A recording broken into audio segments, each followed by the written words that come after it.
Asante sana mwanafamilia wa DTV Zone. Sasa kuendelea kusubscribe pamoja na comment kwa ajili ya kuendelea kupata taarifa nyingine nyingi za kimichezo.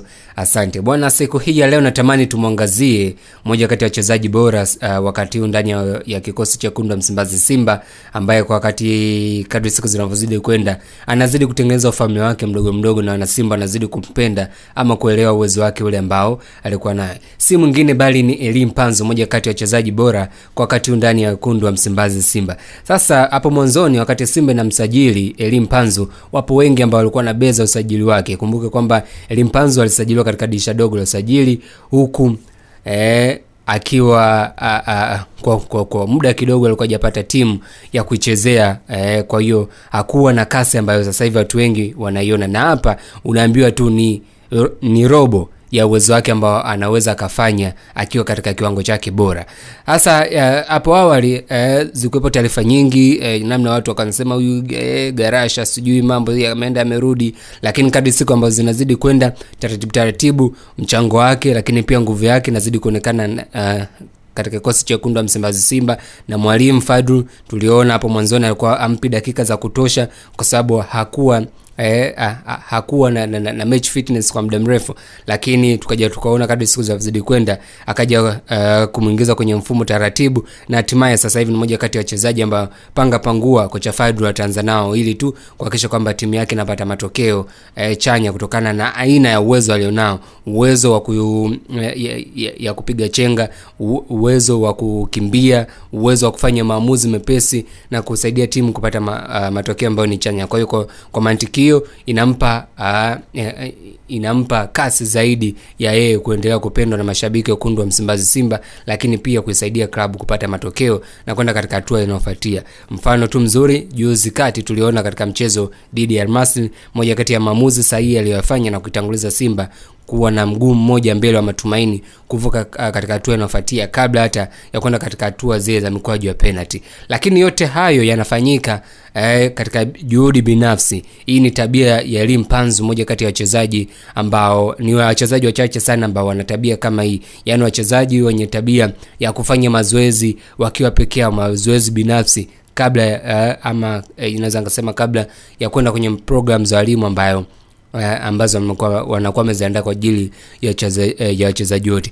Sasa ni nani ambaye anamnoa Elie Mpanzu hadi sasa hivi watu wengi wanamuona na shine, anakuwa na shoot on target za kutosha, majaribio ya mara kwa mara? Yupo mwamba mmoja anaitwa Mohamed Mrishona maarufu kama kocha Xavi. Huyu ni kocha ambaye amekuwa akimnoa Elie Mpanzu. Inasemekana kwamba Elie Mpanzu alianza kufanya mazoezi ya binafsi chini ya kocha huyu, kocha ambaye amekuwa akimpa mazoezi ya mara kwa mara na namna gani ambavyo yeye aweze kurudisha mwili wake katika utimamu, lakini pia ni namna gani ambavyo yeye aweze kurejesha ubora wake. Sasa hapo awali winga huyu ambaye anamudu kucheza nafasi zote mbili aliwekeana ahadi na kocha Xavi, yani kwamba atakuwa akimlipa shilingi 100,000 kwa kila goli ambalo atakuwa akifungia Simba.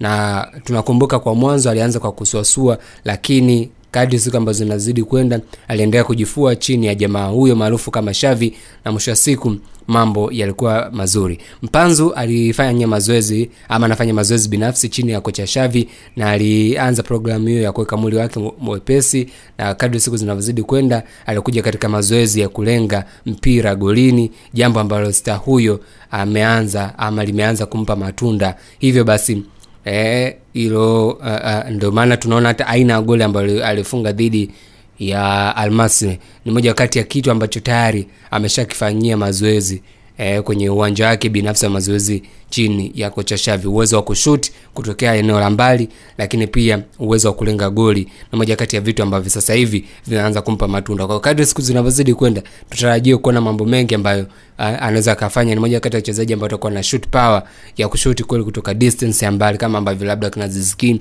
walikuwa wakifanya hapo awali, kitu ambacho kwa sasa hivi kimepungua, lakini chance ikitokea then mchezaji yote anaweza kashoot kutokea mbali na ikazaa kwa goli. Ikumbuke kwamba Mpanzu alianza kufunga goli lake la kwanza Februari 11 katika uwanja wa KMC dhidi ya Tanzania Prison, wakati Simba ikishinda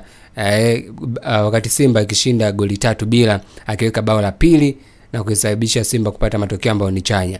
Lakini bao lingine ni katika mchezo wa sare ya 2-2 dhidi ya Azam FC. Ilikuwa ni Februari 24 katika uwanja wa Benjamin Mkapa, ambapo Simba walisawazisha kutokea nyuma. Simba walisawazisha kutokea nyuma kwa Azam FC kabla ya bao kabla ya Azam FC kuja pia na wao kusawazisha.